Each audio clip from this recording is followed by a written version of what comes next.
Good morning. Good morning and welcome to your 5 a.m. cash flow mastery. And my dear friend, the topic for today is salary increment. कितना percent करें और कैसे करें? आज ना हम बात करने वाले हैं कि देखो, जब आप एक बिजनेस रन कर रहे हो तो ये सेशन किसके लिए है? बिजनेस ओनर्स के लिए है। तो सुनो बिजनेस ओनर्स, जब आप बिजनेस रन कर रहे हो, आपकी इम्प्लॉइज हैं, अब उनका हर साल तो इंक्रीमेंट करना है या अप्रेजल करना है। वो सेम लेवल पे रहेगा? कितना परसेंटेज इंक्रीज होगा? कितना होगा? कितना परसेंटेज सैलरी इंक्रीमेंट ठीक रहता है? इसका बिजनेस से कोई कॉन्टेक्स्ट है? अच्छा, और करे तो कैसे करे? ये एक बड़ा ही महत्वपूर्ण क्वेश्चन डिस्कस हो रहा है हमारी कैश फ्लो कम्युनिटी के अंदर। तो चलिए आज ना इसके ऊपर डिटेल के अंदर एक चर्चा करते हैं, डिस्कशन करते हैं, क्योंकि ये एरिया हर किसी को इम्पैक्ट कर रहा है। ये तो हर एक एम्प्लॉय को भी तो इम्पैक्ट कर रहा है। जरा समझ लो क्या है पीछे का माइंडसेट। अब ये ना दोनों के लिए, एम्प्लॉयर एम्प्लॉई, आज का सेशन बड़ा जबरदस्त बेनिफिट रहने वाला है। क्यों? क्योंकि यहाँ पर सबसे पहले ना हम सीधा सीधा पहले बिजनेस के अंदर सैलरी की बात कर लेते हैं। सबसे पहले ये हम अंडरस्टैंड करते हैं कि जो सैलरी है वो हमारे बिजनेस का जो खर्चा है उसका कितना परसेंटेज होनी चाहिए?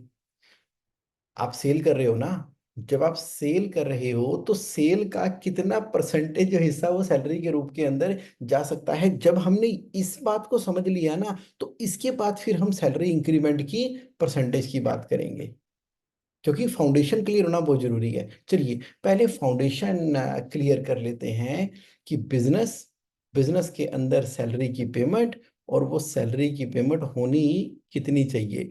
उसके लिए मैंने आपके सामने एक शीट ओपन कर दी है। आज ना बहुत ही जरा हमें सिस्टमेटिक तरीके से बढ़ना पड़ेगा ताकि हम सारा पोर्शन कवर कर सकें। देखिए ऐसा है कि पहले हम ये देखें कि मेरी सैलरी का खर्चा हो कितना सकता है। उसके लिए आप देखो कि आपका बिजनेस किस चीज का है। आप मैन्युफैक्चरिंग करते हो, ट्रेडिंग करते हो, ज्वेलर हो, क्या हो, सर्विस प्रोवाइडर हो, डिस्ट्रीब्यूटर हो, लॉजिस्टिक हो, आपका धंधा है किस चीज का? आप बिजनेस क्या कर रहे हो? प्रोफेशनल हो, चार्टर्ड अकाउंटेंट हो, एडवोकेट हो, आप क्या कर रहे हो? एक बार समझो तो सही। आप बिल्डर हो, कॉन्ट्रैक्टर हो, डेवलपर हो, किस कैटेगरी के अंदर आते हो, सेगमेंट क्या है आपकी? तो वहां हमें समझना पड़ेगा कि आपकी इंडस्ट्री के अंदर वैसे इंडस्ट्री का जीपी मार्जिन बेस्ट के सिनेरियो में क्या रहता है। जैसे वी जोन कंपनी है, वो शेविंग क्रीम बनाते हैं, तो अपनी मैन्युफैक्चरिंग कर रहे हैं और सेल कर रहे हैं। कुछ लोग प्योर डिस्ट्रीब्यूशन के, ट्रेडिंग के बिजनेस है, उसी वी जोन की शेविंग क्रीम को सेल कर रहे होंगे। अब कुछ अनमोल बिस्किट की तरह मैन्युफैक्चरिंग कर रहे हैं, बिस्किट की फ्रंटियर बिस्किट की तरह मैन्युफैक्चरिंग कर रहे हैं। तो उस मैन्युफैक्चरिंग को बिस्किट के अंदर जीपी का मार्जिन आता कितना है? और कुछ लोग उसको डिस्ट्रीब्यूट भी कर रहे होंगे। अच्छा, कुछ लोग ट्रांसपोर्ट फ्रेट के बिजनेस के अंदर में होंगे। तो हर एक धंधे की बिजनेस का एक जीपी मार्जिन होता है। क्या होता है जीपी मार्जिन? आप 8,000 रुपए का मोबाइल फोन खरीदते हो, 10,000 रुपए का बेचते हो, तो 2,000 रुपए का मार्जिन आ गया। तो 2,000 बटा 10,000 इजिकल टू 20%। तो मोबाइल की ट्रेडिंग के अंदर जीपी मार्जिन 20% है। अब क्यों जीपी मार्जिन इतना इंपॉर्टेंट मैं आपसे बोल रहा हूं? क्यों इतना इंपॉर्टेंट है? क्योंकि जो जीपी मार्जिन की परसेंटेज होएगी ना, वही तो डिसाइड करेगी कि आप आगे क्या खर्चा कर सकते हो, कितना परसेंटेज सैलरी में बांट सकते हो, कितने परसेंटेज रेंट में जाएगा, और कितना percentage electricity, telephone, other expenses के अंदर जाएगा। तो आप कह रहे हो जगमोहन समझ आ गई तुम्हारी बात। तुम ये कहना चाहते हो कि जो हम बिजनेस कर रहे हैं उसके अंदर मान लीजिए मेरा जीपी मार्जिन 40% है, तो ठीक है। तो यानी कि अब तो तेल तो तिलों में से ही निकलेगा। 40% अगर आपका जीपी मार्जिन है, तो आप मुझे ये बताओ कि आप चाहते क्या हो? कि आपका नेट प्रॉफिट परसेंटेज कितना हो? एक बार net profit percentage before tax बता दो मुझे, कितना हो? आप कह रहे हो कि जगमोहन देखो, बिजनेस कर रहे हैं तो मैं चाहूंगा कि कम से कम 10%, हाँ जी, 10% का नेट प्रॉफिट तो कमा ले। ओके, कमा लो। तो देखा जाए तो अगर जीपी 40% है, एनपी 10% है, तो आपको फिक्स्ड कॉस्ट, फिक्स्ड कॉस्ट बोल लो या आप उसको इनडायरेक्ट एक्सपेंसेस बोल लो, तो ये करने के लिए कितना बचा आपके पास? तो ये बचा ना 30%। अच्छा, बाकी खर्चे करने के लिए मेरे पास 30% का ही मार्जिन अवेलेबल है। अच्छा, अगर आपके नेट प्रॉफिट जो है, आप कहते हो कि नहीं नहीं मुझे 15% चाहिए, तो 25% ही बचेगा ना खर्चे करने के लिए। आप कहते हो कि मुझे तो 18% का नेट प्रॉफिट कमाना है, तो भाई 22% बचेगा। ओके, 10% का एनपी कमाना है मुझे, तो फिक्स्ड कॉस्ट करने के लिए मेरे पास 30% बचेगा। 30%, अगर मान लीजिए मेरा जीपी ही 30% होता, तो खर्चे करने के लिए मेरे पास 20% बचते। अगर मेरा जीपी मार्जिन ही 20% होता, तो खर्चे करने के लिए 10% बचते। तो मैंने क्या किया, जीपी में से एनपी को पहले ही निकाल लिया। आप कह रहे हो कि जगमोहन ये बड़ी सिंपल सी बात है, बेसिक बात है, मैथमेटिक है, समझ आ गई है, आगे बढ़ो, कहना क्या चाहते हो? मैं ये कहना चाहता हूँ, अगर आपका जीपी परसेंटेज 40 है, एनपी 10 है, तो भाई खर्च करने के लिए तो 30% ही बचे। अब इस 30% के खर्चों को एक बार ना अपने, मेरे कहने पे, सारे के सारे खर्चे लिख लो। सारे के सारे खर्चे लिख लो, कौन कौन से आप खर्चे करते हो। आप कह रहे हो कैसे पता लगेगा कौन कौन से खर्चे करते हैं? आपकी फाइनेंशियल समरी है ना, आपकी फाइनेंशियल समरी कब आएगी? फाइनेंशियल समरी ये आएगी ना, फाइनेंशियल समरी। जब आप फाइनेंशियल समरी के अंदर अपने एक्सपेंसेस को देखते हो, तो ये है ना सारे के सारे एक्सपेंसेस। तो मैं एक बार के लिए आपके साथ मेन शीट शेयर करता हूँ। तो आपके पास ये देखो, आपके खर्चे कौन कौन से हैं। आप कह रहे हो कि खर्चे तो बहुत हैं जुगोन, मतलब कि एडवर्टाइजमेंट भी करनी है, तो बैंक के चार्जेस भी करने हैं, तो बिजनेस की प्रमोशन भी करनी है, तो डायरेक्टर साहब को भी रेमुनरेशन देनी है, तो फीस एंड टैक्सेस भी है, गेस्ट हाउस की एक्सपेंसेस भी होंगे, हाउस कीपिंग होगा, इंश्योरेंस होगा, बैंकों का इंटरेस्ट होगा, legal expenses, postage, courier, printing and stationery, repair, maintenance, और ना जाने कितने, और सैलरी।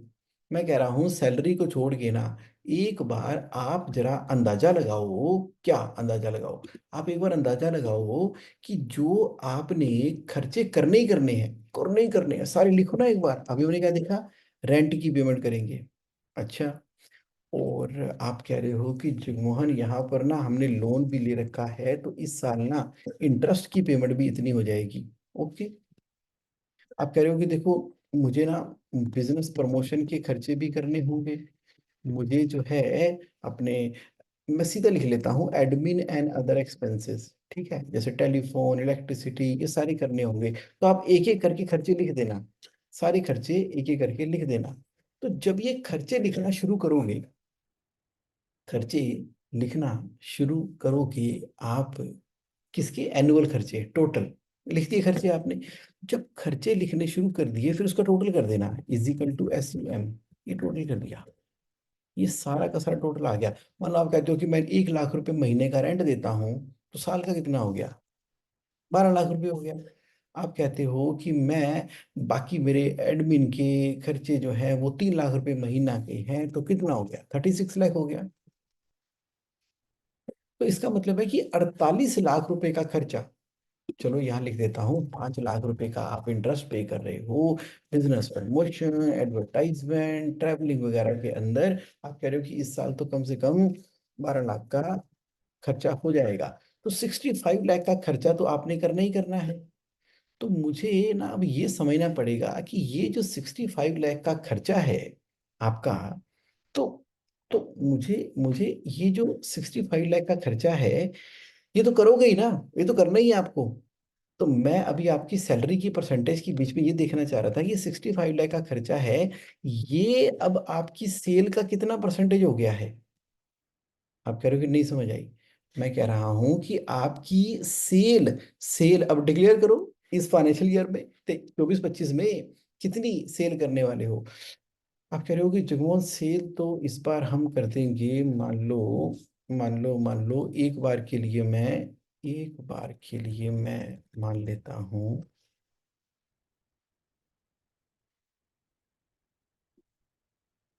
आप कहते हो कि मैं ना 2 करोड़ 60 लाख रुपए की सेल करने वाला हूँ। अच्छी बात है।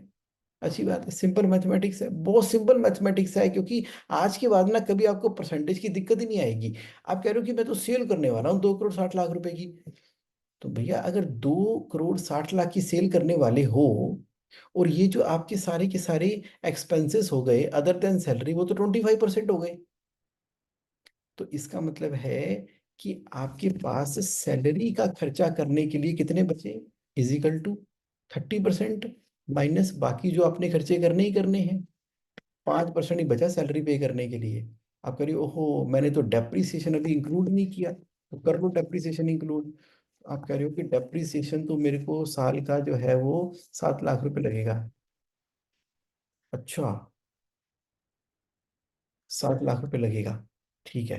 तो अगर आप 2 करोड़ 60 की सेल कर रहे थे, 2 करोड़ 60 लाख की सेल करोगे तो आपके 28% तो बाकी खर्चे ही हो गए। सैलरी देने के लिए बचा कितना, 2%। यानी कि आप सैलरी कितनी दे सकते हो, 2% गुणा में सेल की वैल्यू। तो आप तो पूरे साल में ना, पूरे के पूरे साल में, या लिख देता हूँ, पूरे के पूरे साल में मात्र 2% गुणा में सेल का परसेंटेज, पूरे साल में आप सैलरी दे पाओगे मात्र 60 लाख की बस। 60 लाख नहीं, 6 लाख की। तो पर मंथ कितनी निकल के आई, पर मंथ निकल के I is equal to this divided by 12। आप कह रहे हो कि जगमोहन एक बार प्लीज दोबारा बता दो, तुम्हारी बातें ना बड़ी जल्दी जल्दी में समझ नहीं आई, कि मेरी कंपनी में सैलरी की परसेंटेज होनी कितनी चाहिए, वो तुमने निकाल दिया कि 2% ही दे सकता हूँ, यानी कि 50,000 महीने दे सकता हूँ। 50,000 महीने से कैसे बात बनेगी। अच्छा जी। अच्छा जी। ये लो, अगर आप 2 करोड़ 60 लाख की सेल करते हो, 3 करोड़ कर दो इसको, ये लो 3 करोड़ कर देता हूँ, 1 2 3 4 5 6 7। अगर आप 3 करोड़ की सेल करते हो और 40% का जीपी मार्जिन है, और 10% आपने नेट प्रॉफिट कमाना है, तो बाकी खर्चे करने के लिए बचा कितना, 30% का। अब मैं पूछ रहा हूँ बचाओ खर्चे है कौन कौन से आपके साल के। आप कहते हो रेंट है, इंटरेस्ट है, बिजनेस प्रमोशन है, एडमिन है, डेप्रिसिएशन है, सारे मिला के 72 लाख रुपए के खर्चे हैं। तो यानी कि 72 लाख रुपए, ये सेल का कितना परसेंट हुआ, 24% हुआ। तो अगर आपके पास पैसा खर्चने के लिए 30% है, और 24% आपने खर्च दिया, तो बाकी कितना बचा, इजिकल टू 30 - 24। यानी कि आपके पास ना सैलरी देने के लिए मात्र 6% ऑफ दी सेल वैल्यू है जो आप सोच रहे हो। तो सेल वैल्यू कितनी थी, 3 करोड़ की। 3 करोड़ का 6% साल कितना हुआ, 18 लाख रुपए। यानी कि पर मंथ आप 1.5 लाख से ऊपर की सैलरी नहीं दे सकते। आप कह रहे हैं मेरी तो 5 लाख महीने की सैलरी है। अच्छा जी, 5 लाख महीने की सैलरी है, तो फिर प्रॉफिट थोड़ी बचेगा। इसका मतलब है कि आपका प्रॉफिट 10 नहीं रहेगा, आपका प्रॉफिट कितना रह जाएगा। अगर मैं 5 करता हूँ तो भी सैलरी 275 की बन रही है। अगर मैं प्रॉफिट 2% करता हूँ तो भी सैलरी 3.5 लाख की बन रही है। अगर मैं प्रॉफिट 1% का रहने देता हूँ तो भी 375 की बन रही है। यानी कि जो कमाया वो तो सारा का सारा सैलरी और खर्चों में ही निकल गया। आप कह रहे हो ठीक है जगमोहन, बिल्कुल समझ में आ गया, कि अगर मेरे धंधे में जीपी मार्जिन ही मान लो, जीपी मार्जिन ही 25% है। अच्छा जी। और मेरा 25% में से तो अगर मैं चाहता हूं कि मेरे को कम से कम 5% का नेट प्रॉफिट बच जाए, तो खर्चा करने के लिए बचा ही मेरे पास 20%। और जितने खर्चे मैंने सेट कर रखे हैं अपनी कंपनी के अंदर, वही 24% बन जाते हैं। सैलरी के लिए तो बचता ही कुछ नहीं, -4% है। तो बात कैसे बनेगी, या तो प्रॉफिट कम करना पड़ेगा, प्रॉफिट कम किया तो भी सैलरी के लिए पैसा नहीं निकल पा रहा। तो यानी कि यहाँ तो मुझे जीपी मार्जिन के ऊपर काम करना पड़ेगा, 30%। अगर जीपी मार्जिन मेरा 28% है तो 3%। अच्छा अच्छा अच्छा अच्छा अच्छा अच्छा, ये बात है। देखो मैंने ना एक ही बात को अलग अलग तरीके से कह के पिछले 15 मिनट में आपके दिमाग में लगा दिया अच्छे से, कि जो हम सोचते रहते हैं ना कि सैलरी की परसेंटेज कितनी होगी, ये सब कुछ डिपेंड करता है कि खर्चे कितने बढ़ा दिए, तो फिर खर्चे होने कितने चाहिए। आपके खर्चे रॉक बॉटम होने चाहिए। क्यों बढ़ा रखा है इतना इंटरेस्ट? ये क्या कर रहे हो? रेंट जस्टिफाइड है क्या? अच्छा, जितने आपने खर्चे कर लिए उसके हिसाब से सेल जस्टिफाइड है क्या? जीपी मार्जिन, तभी तो हम बोलते हैं पड़ता नहीं खाता। पड़ता नहीं खाता यानी कि बिजनेस वो करना है जो आपको पड़ता खाए। तो खर्चे ना सिर्फ लोगों के कहने पे और शौकिया तौर पे बस बढ़ाते चले जाओ, ये भी होना चाहिए, वो भी होना चाहिए, ऐसा भी होना चाहिए, नहीं। तो अब आप कह रहे हो कि एक चीज तो जुम्मन समझ में आ गई कि मुझे अपनी सैलरी की परसेंटेज जानने के लिए दो चीजें जानना बहुत जरूरी है, कि मेरा जीपी मार्जिन कितना रहेगा, मैं सेल कितने की कर रहा हूँ, और खर्चे मेरे बाकी कितने हैं। यहाँ तक तो ठीक है। अच्छा चलो, फिर भी अब आप जो सैलरी दे रहे हो, अब जो आप सैलरी दे रहे हो, अब जिस एम्प्लॉय ने ज्वाइन किया था उसको ज्वाइन करते करते हो गया है 1 साल। ज्वाइन करते करते 1 साल हो गया है, इंक्रीमेंट करना है तो बताओ जी इंक्रीमेंट कितना करना चाहिए? लेकिन उससे पहले ना एक बड़ी जरूरी चीज मैं आपको बता दूं ताकि रह ना जाए। जैसे मैं इंडस्ट्री की बात कर रहा था ना, अब आप एक बार ना वैसे अगर इंडस्ट्री में देखना चाहो लिस्टेड कंपनियों का, तो आपको मालूम है ना, screener.com के ऊपर जाकर आप ना वैसे इंडस्ट्री का आइडिया लेने के लिए एक सैलरी की परसेंटेज देख सकते हो। ये मुझे आपको बताना बहुत जरूरी था। फॉर एग्जांपल किसी भी कंपनी का हम डाल देते हैं टाटा कंसल्टेंसी, और यहाँ पर जब आप थोड़ा नीचे जाकर देखोगे ना, तो यहाँ पर आपको मिल जाएंगी, क्या मिल जाएंगी, डिटेल मिल जाएंगी। फॉर एग्जांपल यहाँ पर आप एक्सपेंसेस पे डाउनलोड करोगे ना, यहाँ पे क्या आ रहा है, एम्प्लॉय कॉस्ट परसेंटेज आ रहा है ना, एम्प्लॉयज कॉस्ट परसेंटेज। तो टीसीएस जो कि एक कंसल्टिंग कंपनी है, वहां पर एम्प्लॉय के खर्चे कितने हैं, 58% के खर्चे हैं। देखिए जरा दूसरी कंपनी, दूसरी कंपनी देखते हैं, मान लो टाटा मोटर्स देखते हैं। टाटा मोटर्स का अगर हम देखेंगे, ये एक रेफरेंस के लिए मैं आपको बता रहा था, नीचे आकर आप एक्सपेंसेस के अंदर देखेंगे, आप देखो एम्प्लॉय की कॉस्ट कितनी आ रही है, 10%, 11% आ रही है। क्लियर हो गया? यानी कि आप अगर देखेंगे वेदांत फैशन देख लेते हैं, वेदांत फैशन के अंदर अगर आप सैलरी की परसेंटेज देखेंगे तो आपको पता लगेगा कि एम्प्लॉय की परसेंटेज यहाँ पर तो मात्र 3.68 6.09% आ रही है। तो जस्ट फॉर एक रेफरेंस के लिए था, क्योंकि क्या होता है कि जैसे जैसे आप एक रेफरेंस पॉइंट लेते जाते हो तो आपको एक आइडिया हो जाता है कि इंडस्ट्री में सैलरी चल क्या रही है। जैसे कि सर्वोटेक कंपनी है, एक मैन्युफैक्चरिंग कंपनी है, उनकी सैलरी की परसेंटेज क्या आ रही है, 3% 4% आ रही है। देख पा रहे हो आप कि सैलरी होनी कितनी है, वेरियस कंपनी की सब चीजें पता लग गई आपको। चलो, यहां पर तो एक बात तो क्लियर हो गई कि मेरी सैलरी अल्टीमेटली मैं दे कितनी सकता हूं, बट सवाल आज का तो ये है, बिजनेस ओनर को पता लग गया कि मैं कितनी दे सकता हूं, लेकिन अब जरा एम्प्लॉइज के पॉइंट ऑफ व्यू से बात कर ले कि सैलरी इंक्रीमेंट करना कितना है।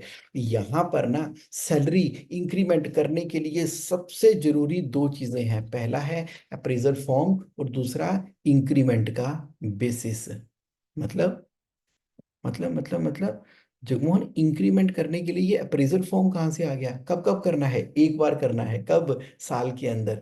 मिनिमम एक बार साल के अंदर अप्रेजल फॉर्म जो करना है, उसकी डिटेल देखो जरा, उसकी डिटेल देखो।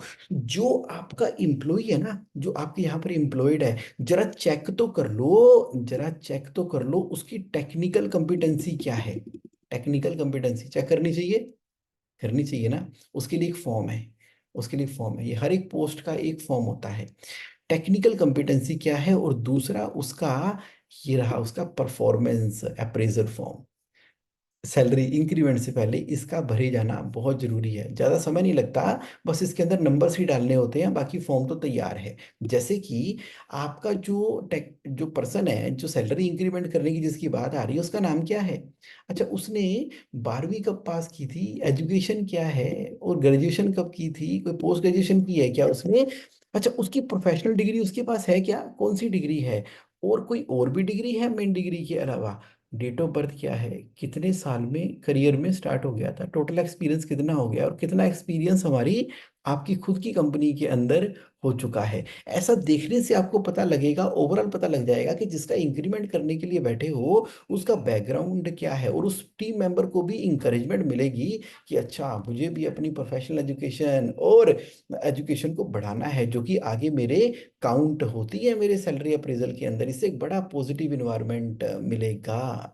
और बाकी आप क्राइटेरिया लिख सकते हो कि भाई आज तक जो है कितने क्लाइंट आपने हैंडल किए, कितनी वीकली कॉल आपने हैंडल की, और जरा बताओ कि कितने आपने टेक्निकल काम कर रखे हैं। अच्छा, अब इसके बाद क्या है कि आपकी जो उससे एक्सपेक्टेशन है, इसको जरा लिख के देखो कि देखो जी, आप क्लाइंट स्टैंडर्ड फोल्डर बना लेते हो, सर्विस एंगेजमेंट लेटर समझ आ जाता है आपको, आपको ऑडिट ऑब्जर्वेशन शीट बनानी आती है, आपको वीकली ईएम करनी आती है, आपको आईटीआर चेकलिस्ट के हिसाब से करनी आती है, आपको एडवांस टैक्स कैलकुलेट करना आता है ना, टीडीएस कैलकुलेट करना आता है ना। अच्छा, आप जो है नई कंपनी बना लेते हो, टैली के अंदर काम कर लेते हो, वाउचर की एंट्री कर लेते हो, परचेज ऑर्डर बना लेते हो, आप जो है R1 फाइल कर लेते हो, आप जो है 3CB 3CD कर लेते हो, आप जो है बैलेंस शीट को फाइनल कर लेते हो, कैश फ्लो बनाना आता है आपको, आपको जीएसटी का लेजर बनाना आता है, आप एमसीए की ड्यू डिलिजेंस कर लेते हो। यानी कि आप जिस पोस्ट के ऊपर जिस पर्सन को हायर करते हो, कम से कम 1 साल के बाद देखना तो जरूरी है ना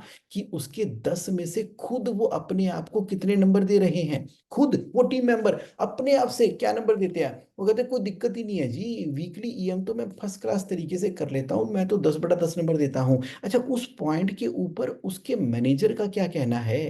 तो मैनेजर भी 10 में से 10 नंबर दे रहा है क्या? देखो, 360 डिग्री रिव्यू हो गया ना यहाँ पे।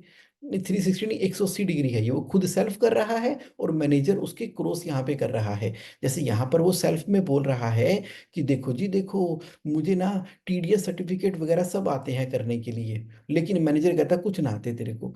और ये कहता है कि मुझे टीडीएस की जस्टिफिकेशन रिपोर्ट को सोल्व करना आता है, लेकिन कभी किया नहीं। मैनेजर कहता है सो आता है, 1 नंबर दिया। तो यानी कि नंबर 10 में से देने हैं, तो यहां पर टेक्निकल कंपिटेंसी का पता लगे। जब टेक्निकल कंपिटेंसी का पता चलेगा तभी तो सैलरी इंक्रीमेंट करने का मजा आएगा। और जो सैलरी इंक्रीमेंट के लिए आ गया है एम्प्लॉय आपके पास, उसको खुद भी तो पता हो कि कंपनी किन टेक्निकल क्राइटेरिया के ऊपर आपको जज कर रही है। तो है ना ये इंपॉर्टेंट टेक्निकल कंपिटेंसी का पॉइंट हर पोस्ट के लिए। आप कह रहे हो जगमोहन मजा आ गया, ये तो होना ही चाहिए। अब चलो अप्रेजल का फॉर्म निकाल के उसकी सैलरी बढ़ानी है ना, अप्रेजल फॉर्म। हाँ जी, आपका नाम क्या है? मिस्टर कुमार। आपके मैनेजर का नाम क्या है? मिस्टर सेठ। ये नाम बदले हुए हैं। पोजीशन क्या है? Technical expert. किस डेट को रिव्यू हो रहा है? किस डिपार्टमेंट से आप हो? मान लो आप इस डिपार्टमेंट से हो। अच्छा, किस पीरियड का रिव्यू हो रहा है? अब जरा हम रेटिंग करना शुरू करते हैं। 1 का मतलब है बिलो स्टैंडर्ड, 2 से 3 का मतलब एक्सपेक्टेशन मीट कर रहे हो, 4 से 5 का मतलब है कि आप एक्सपेक्टेशन पूरी कर पा रहे हो। और की रिस्पॉन्सिबिलिटीज क्या है यहाँ पर? आगे KRA। अब जरा KRA देखो यहाँ पे, पहला KRA, दूसरा KRA, तीसरा KRA, चौथा KRA, पांचवा KRA, उस KRA में से एक्सपेक्टेड आउटकम क्या है, और सेल्फ वो अपने आप को क्या रेटिंग दे रहा है इस KRA में, उसका मैनेजर क्या रेटिंग दे रहा है इस KRA के अंदर, और फाइनल रेटिंग क्या निकल के आ रही है। आप देख रहे हो जितने KRA हैं वो सारे के सारे KRA यहाँ पर लिख दिए, और अल्टीमेटली उसकी रेटिंग का स्कोर निकल के आ गया 5 में से 2.75। अब जरा परफॉर्मेंस फैक्टर को भी देख लेते हैं कि अपने काम की प्रोफिशिएंसी क्या है, 5 में से क्या नंबर है, क्वालिटी ऑफ वर्क क्या है, 5 में से क्या नंबर है, और प्लानिंग ऑर्गेनाइजेशन करते हो कि नहीं करते हो, क्या नंबर है, इनिशिएटिव कुछ लेते हो कि नहीं लेते, इंटरपर्सनल स्किल्स कैसे हैं, वर्बल स्किल्स कैसे हैं, राइटिंग स्किल्स कैसे हैं, टीम पार्टिसिपेशन कैसी है, और कॉन्फिडेंशियलिटी का कितना ध्यान रखा जाता है, पंक्चुअलिटी के बारे में क्या ख्याल है जी, और कॉन्फिडेंस लेवल मीटिंग में कैसा रहता है, सीरियसनेस कैसे रहती है, परफॉर्मेंस वर्क फ्रॉम होम के दौरान उसकी कैसे रहती है, डिसिप्लिनरी के कितने मैटर जा चुके हैं उसके अगेंस्ट में, कितने डिसिप्लिनरी मैटर के अंदर गिल्टी पाया जा चुका है, और कितने चैंपियन ऑफ द मंथ और इवेंट में पार्टिसिपेट किया था, और CLDL का स्कोर क्या है। यानी कि यहाँ पर जब ये साल में एक बार परफॉर्मेंस अप्रेजल भरा जाता है ना फॉर्म, सारी की सारी चीजें ना एकदम पेपर के ऊपर निकल कर आ जाती है कि इंक्रीमेंट जो है वो किसी बेसिस के ऊपर किया जा रहा है। अच्छा, इम्प्लॉई का अपने बारे में क्या कहना है, वो क्यों चाहता है कि क्यों सैलरी इंक्रीमेंट किया जाए, एम्प्लॉय को बोलने का मौका दो। जब उसने बोल लिया तो ये फॉर्म मैनेजर के पास चला जाएगा, तो मैनेजर क्या बोल रहा है उसके बारे में उसका एक कमेंट आएगा।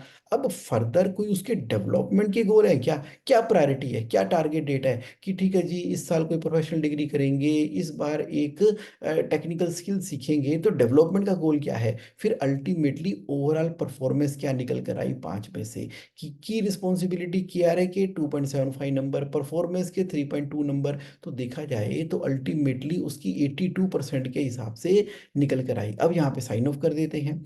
एम्प्लॉय का नाम क्या है, साइन हो गया। जनरल मैनेजर का नाम क्या है, साइन क्या है। टेक्निकल सीनियर मैनेजर का नाम क्या है, साइन ऑफ हो गया। अब MD, जो अल्टीमेटली मैनेजिंग डायरेक्टर ने सारा फॉर्म पढ़ने के बाद उसके ऊपर कमेंट करना है, कर दो जी कमेंट। अब इंप्लॉय के फ्यूचर ग्रोथ के हिसाब से अब यहाँ पर लिख दो कि पहली बात तो क्या है कि इंक्रीमेंट करना चाहिए, हाँ कि नहीं करना चाहिए, तो कितना परसेंट करना चाहिए, उसको सेम लेवल पे रखना है कि एग्जिट करना है। भाई इंक्रीमेंट करना है कि सेम लेवल पे रखना है कि एग्जिट करना है, जो भी इंक्रीमेंट करना है वहां पर ये डिसाइड करो। अरे वाह जगमोहन, ये तो बढ़िया हो गया।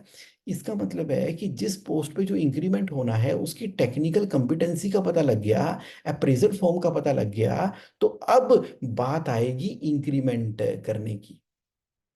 करें इंक्रीमेंट। अब इंक्रीमेंट करने के से पहले हमें ये पता लग गया जब हमने उसका अप्रेजल फॉर्म देखा कि उसका लेवल क्या निकल कर आया है। देखो लेफ्ट साइड में क्या है, लीडरशिप के पोटेंशियल, और राइट साइड पे क्या है, परफॉर्मेंस। तो अगर वो यहाँ पर है, यानी कि उसकी पुअर परफॉर्मेंस है, लो पोटेंशियल है, तो भैया वो तो रिस्की है, उसको तो एग्जिट ही करना चाहिए। अच्छा उसकी परफॉर्मेंस तो पुअर है लेकिन पोटेंशियल है, उसकी परफॉर्मेंस तो पुअर है लेकिन पोटेंशियल हाई है, तो हम ये कह सकते हैं कि अभी उसकी परफॉर्मेंस पुअर आ रही है, ये पोटेंशियल जेम है, लेकिन इसकी परफॉर्मेंस ठीक नहीं है। अब सुनो, अगर उसका हाई पोटेंशियल हो, गुड परफॉर्मेंस हो, तो यानी कि उसका जो है पोटेंशियल बढ़िया है। अगर उसके अंदर हाई पोटेंशियल हो और उसकी परफॉर्मेंस भी जबरदस्त हो, तो वो स्टार परफॉर्मर है। तो 1A जो है वो स्टार परफॉर्मर है, और 3C तो भैया रिस्की है कंपनी के अंदर। अच्छा अगर देखा जाए तो उसकी परफॉर्मेंस तो बड़ी जबरदस्त है, जबरदस्त परफॉर्मेंस है, लेकिन उसके अंदर पोटेंशियल नहीं है। मतलब वही लकीर का फकीर है, लकीर का फकीर है, नई चीजें लर्न नहीं करता, कुछ नहीं करता, अभी उसके हाथ में जो है उसको बढ़िया तरीके से कर लेता है, लेकिन आगे ग्रोथ करने की अपॉर्चुनिटी उसकी नहीं आ रही, तो he can be a very good executive leader तो नहीं बन सकता। तो 3A कौन सा हो गया, सॉलिड परफॉर्मर। 1A कौन सा हो गया, स्टार परफॉर्मर। पता कैसे लग रहा है, पता लग रहा है कि अगर उसका परफॉर्मेंस का स्कोर 5 आए तो वो हाई आउटस्टैंडिंग है, 4 से 3 आए तो मॉडरेट है, 1 से 2 आए तो पुअर है, और कॉम्पिटेंसी अगर 5 आए तो हाई है। आप कह रहे हो कि जगमोहन यार ये तो बड़ा ही सही हो गया, वो बंदा जो है जिसका इंक्रीमेंट करने के लिए बैठे हैं वो लो है, मॉडरेट है, हाई है, वो हमें देखते ही पता लग गया, लेकिन भाई ये पता कैसे लगेगा, उसके लिए आप ये टेबल देखो, ये टेबल देखो। आप कह रहे हो जुगमन तुमने तो अप्रेजल की पूरी जान निकाल रखी है, इतनी डिटेल इतनी, अरे साल में एक बार करना होता है, ताकि देखो जिसका सैलरी इंक्रीमेंट हो रहा है उसको भी तो तसल्ली हो ना, भैया किन किन क्राइटेरिया के बेसिस के ऊपर मेरी सैलरी बढ़ाई गई है या नहीं बढ़ाई गई है, और करने वाले को भी तसल्ली हो कि भैया चैंपियन लोगों की हम सैलरी बढ़ा रहे हैं। उसके लिए क्या करोगे, हाँ जी, इम्प्लॉय का नंबर क्या है जी, 123। इम्प्लॉय का नाम क्या है, मिस्टर कुमार। क्या करते हो, एग्जीक्यूटिव। डिपार्टमेंट कौन सा है, ऑपरेशन। मैनेजर कौन है, मिस्टर सेठ। कब ज्वाइन किया था, 2014 में। प्रोफेशनल क्वालिफिकेशन क्या है, बीकॉम की। कितने साल का एक्सपीरियंस हो गया, 28 साल का। GSA में कितने साल से हो, 11 साल से। करते क्या हो, स्टॉक ऑडिट का। अच्छा कितने FC 21 की क्लाइंट हैंडल किए, मैं तो करता ही नहीं जी, क्योंकि मैं तो स्टॉक देखता हूँ। टेक्निकल एबिलिटी में 5 में से कितने नंबर हैं आपके, 3। KRA में क्या स्कोर आ रहा है, 4। क्लाइंट हैंडलिंग के अंदर क्या स्कोर आ रहा है, यहाँ पर 5 आएगा। अच्छा तो कितने अभी तक आप VR डिलीवर कर चुके हो, कितने आप वैल्यूएशन डिलीवर कर चुके हो, क्लाइंट का फीडबैक क्या रहता है, क्लाइंट की सेटिस्फेक्शन क्या रहती है, डिसिप्लिनरी रेट क्या है, बढ़िया है जी। चैंपियन ऑफ द मंथ बनते हो, हाँ जी। इवेंट में पार्टिसिपेट करते हो, हाँ जी। Performance factor 4.4। कोई और काम किया अलग से हट के जिसकी वजह से चमक के इनाम मिले, कुछ ना किया। लास्ट ईयर के गोल अचीव कर पाए, नो। पोटेंशियल कितना है, 3 पोटेंशियल है। टोटल स्कोर कितना हो गया, 5.6।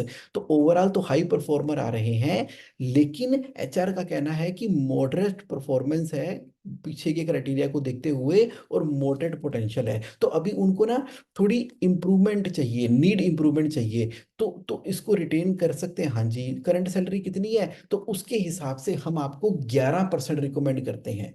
तो यानी कि आपने ना सैलरी का एक पॉइंट सोच लिया कि मुझे ना 1 साल के अंदर मैक्सिमम टू मैक्सिमम ना किसी का अगर बढ़ाना है तो 20% बढ़ाना है, 20% बढ़ाना है। अब पिछले क्राइटेरिया को ध्यान में रखते हुए आपने कहा चल ठीक है, फाइनली इसका 11% बढ़ा देते हैं। अभी 36,000 है, 4,000 का इंक्रीमेंट हो गया तो 40,000 हो गया। तो देखा आपने किस तरह से 360 डिग्री है। आप चाहे तो ये भी देख सकते हो कि वो एम्प्लॉय जो है रेवेन्यू कितना जनरेट करता है और उस रेवेन्यू का 20% कितना है। तो वैसे तो 20% के हिसाब से सैलरी 15,000 होनी चाहिए थी, फिर भी हमने 40,000 की हुई है, तो ठीक है, रेवेन्यू में पोटेंशियल आने की जरूरत है। और उसकी डेजिग्नेशन प्रमोट करनी है क्या? नहीं, डेजिग्नेशन प्रमोट नहीं कर रहे। कई बार क्या होता है कि अगर सैलरी बढ़ गई और डेजिग्नेशन भी बढ़ा दी, सैलरी बढ़ गई डेजिग्नेशन नहीं बढ़ाई, सैलरी नहीं बढ़ाई लेकिन डेजिग्नेशन बढ़ा दी।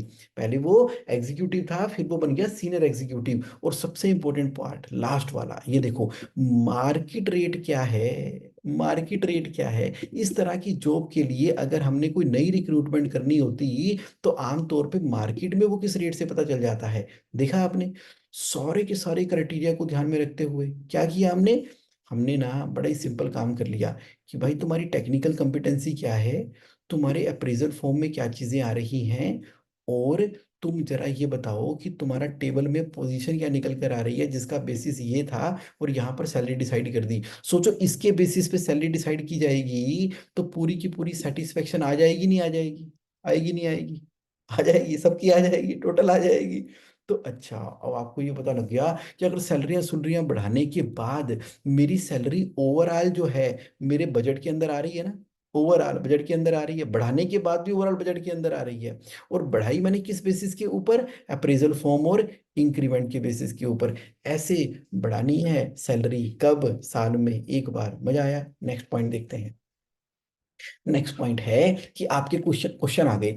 आपका क्वेश्चन ये आ गया कि जगमोहन भाई ये तो बताओ कि सैलरी फिक्स होनी चाहिए कि वो फिक्स और वेरिएबल, यानी कि इंसेंटिव वगैरह दे सकता है कि नहीं दे सकते, यही पूछा ना आपने। कहाँ पे, कैश फ्लो कम्युनिटी में।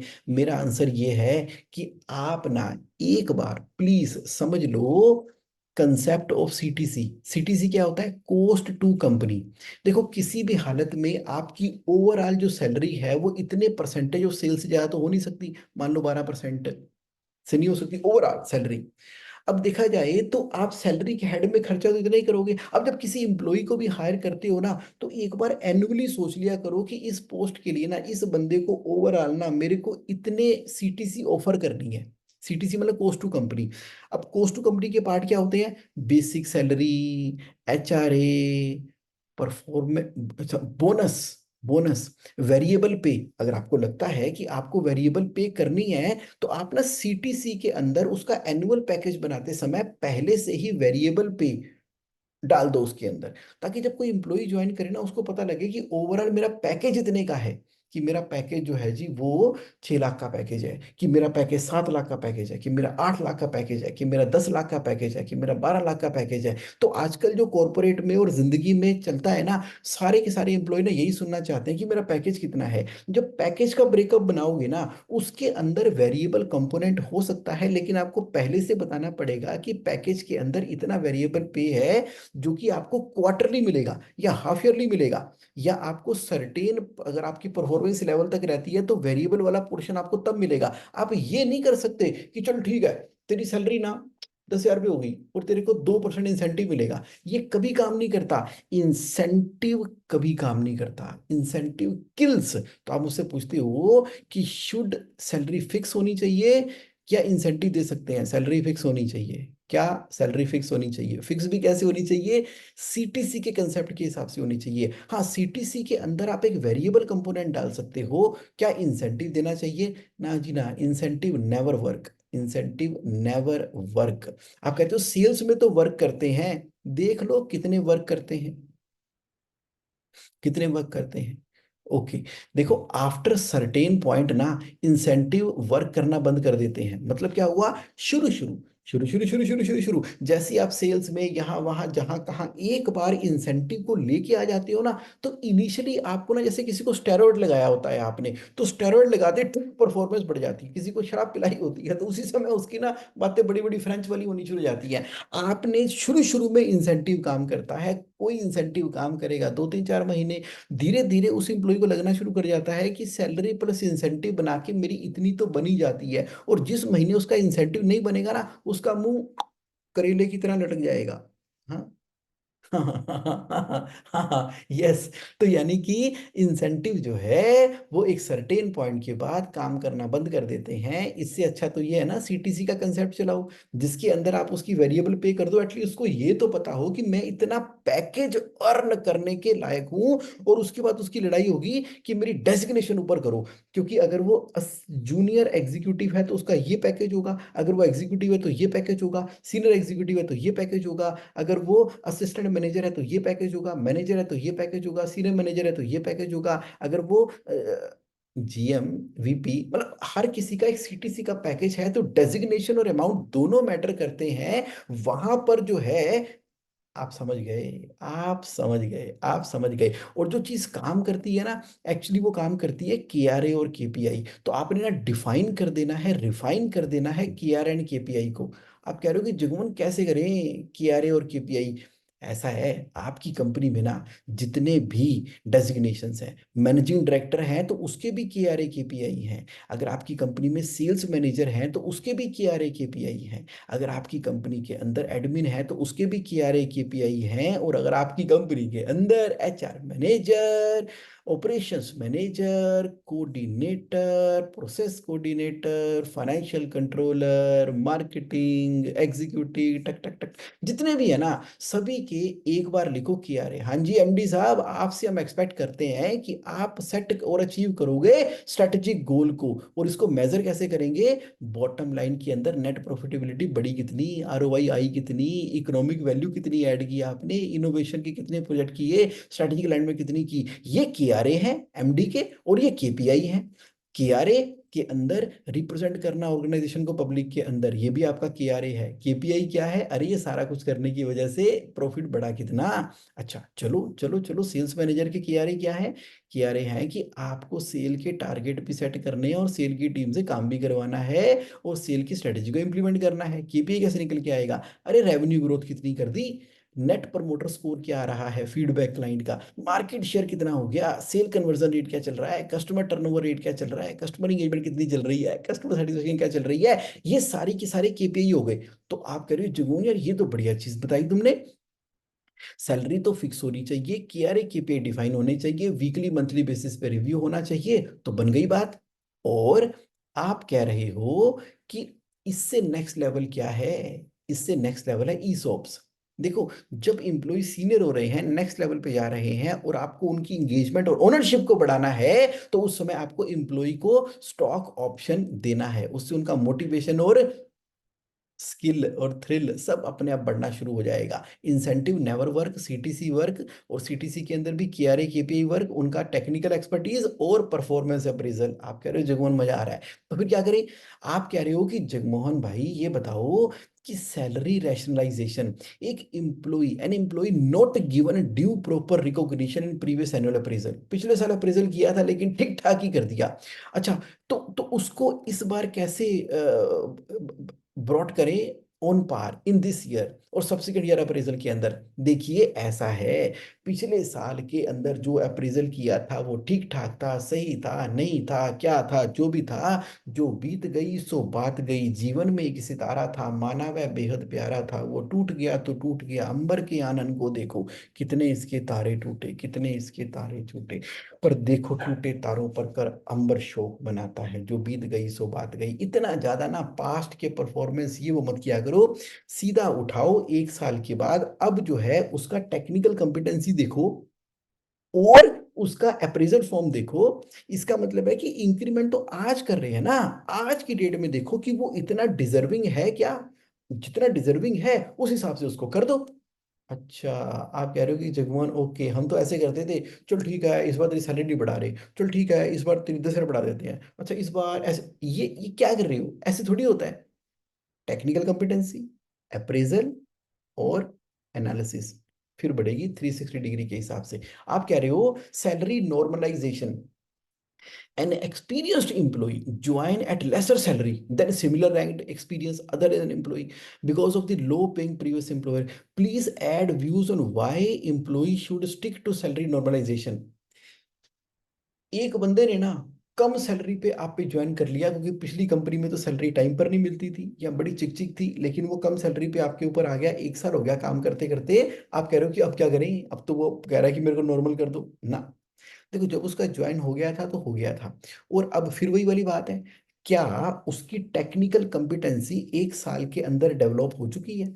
क्या 1 साल के अंदर उसका परफॉर्मेंस अप्रेजल ये वाली बातें बोल रहा है? देखा, देखा, प्रोसेस के अंदर ही हर तरह के सवालों के जवाब है। तो आज की डेट के अंदर आपको ना सिर्फ रुपए के साथ में ही सब कुछ सेट नहीं करते जाना, उसको देखना है कि भैया टेक्निकल कंपिटेंसी नाम की भी कोई चीज होती है, KRA KPI की अकम्पलिशमेंट नाम की भी कोई चीज होती है, CTC के अंदर फिक्स्ड और वेरिएबल पे के अंदर आपको वो चीजें परफॉर्म भी करनी होती है। तो अगर वो डिजर्व करता है तो बढ़ा दो, अगर नहीं डिजर्व करता तो मत बढ़ाओ। इसका इन दोनों बातों से क्या लेना देना, लेना देना ना? ये सारे ख्याली पुलाव हैं, ये हमने ना सैलरी इंक्रीमेंट को किसी और ही दुनिया में ले गए थे। इसलिए अब मैं आपको बेस्ट प्रैक्टिसेस के ऊपर बता रहा हूं जो मेरा एक्सपीरियंस है। आप एक और कह रहे हो, linking business performance with individual performance for areas not directly involve with operations, like account वालों की, टेस्टिंग वालों की, प्रोडक्ट डेवलपमेंट वालों की कैसे बनाई?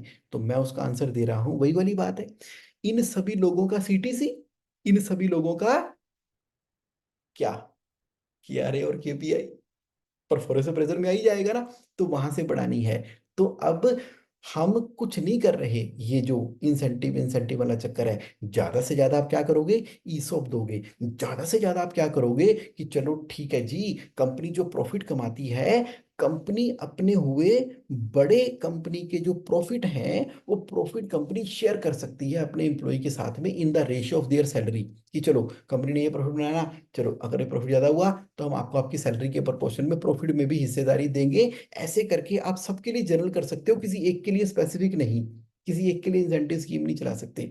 आप कह रहे हो ठीक है जगमोहन, मजा आ गया।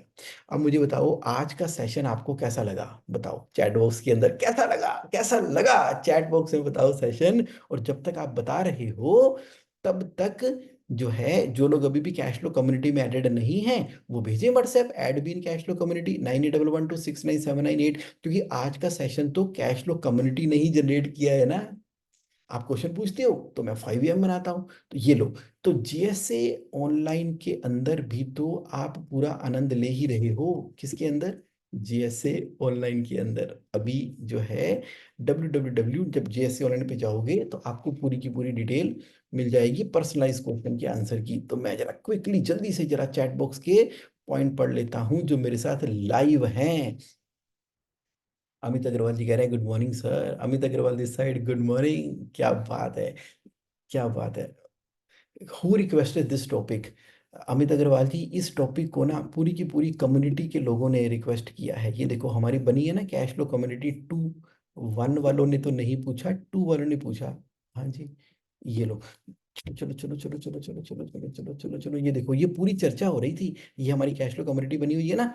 तो ये देखो यहाँ पर चर्चा ही सैलरी की हो रही थी, सैलरी रैशनलाइजेशन, सैलरी नॉर्मलाइजेशन, जब अभी मैंने क्वेश्चन आंसर किए, कितनी सैलरी इंक्रीज होनी चाहिए, कैसे होना चाहिए, बाइफर्केशन क्या होनी चाहिए, राइट परसेंटेज क्या होनी चाहिए, ये आपने मुझे होमवर्क दिया था इसलिए मैंने कर दिया। ये है सवाल आपके, ये है जवाब आपके सवाल का, अमित अग्रवाल जी। सुरेंद्र जी कह रहे हैं सर शानदार information, wonderful idea, thank you so much, thank you Surendra Namdev ji for your consistent participation. Sameer ji कह रहे हैं you are super sir, thank you sir, आप तो सुपर से भी ऊपर, मुंबई समीर जुठानी। प्रवीण जी कह रहे हैं knowledgeable, thank you for your encouragement. Chandu ji कह रहे हैं rocking session Jaggu Jaggu ji thank you. Jasmeet ji कह रहे हैं very informative valuable sir, thank you. K Maheshwari ji very thoughtful analysis, very thorough analysis, thank you. सितंबर आ गया है, मिल रहे हैं दिल्ली में। Amit Agarwal ji sir session was, I wanted sir I raise and requested this topic, अच्छा हाँ, अच्छा आप ही ने किया था और आप ही ने क्रिएट करवाया है अरे हाँ, आप ही तो क्रिएटर हो। कि जी how do we arrive technical competency, post के हिसाब से उस पोस्ट में किस टेक्निकल कॉम्पिटेंसी का बंदा होना चाहिए, तो उस पोस्ट के टाइप पे डिजाइन करना होगा। जैसे रिसेप्शनिस्ट के अंदर क्या क्या होना चाहिए, रिसेप्शनिस्ट के अंदर कम्युनिकेशन स्किल होने चाहिए। अगर कोई ऑपरेटर है तो कौन सी टेक्निकल कॉम्पिटेंसी होनी चाहिए। यानी कि ये तो मैनेजमेंट ना बंदे हायर करने से पहले टेक्निकल कॉम्पिटेंसी डिसाइड करती है। इन ग्रुप डिस्कशन 4-5 लोगों को लेके बैठ जाया करो कॉन्फ्रेंस रूम में, हर पोस्ट की टेक्निकल कॉम्पिटेंसी निकल कर आ जाएगी। प्रवीण जी कह रहे हैं can we get copy of this presentation to analysis. Sir क्या बात कर रहे हो, ये सारा कुछ आप ही का ही तो है। सारियां प्रेजेंटेशनें, सारे फॉर्मेट, सारा डाटा, और मैं ही आपका हूँ, ले लो। मैं अभी आपको ना ऐड कर दूंगा उसके अंदर, ये जो यूट्यूब पे अपलोड करूंगा ना उसके अंदर इसके लिंक भी डाल दूंगा, आराम से डाउनलोड कर लेना। चलिए समय हो गया है 5:46, 45 मिनट का, देखा 15 मिनट का लंबा टॉपिक हो गया है। तो रिकॉर्डिंग वाले बोलेंगे आज की रिकॉर्डिंग लंबी आई है। Okay, thank you thank you thank you for your participation. फिर मिलते हैं नेक्स्ट सैटरडे एक नए टॉपिक के साथ, to become a cash rich and profitable company always and increase the valuation. Bye.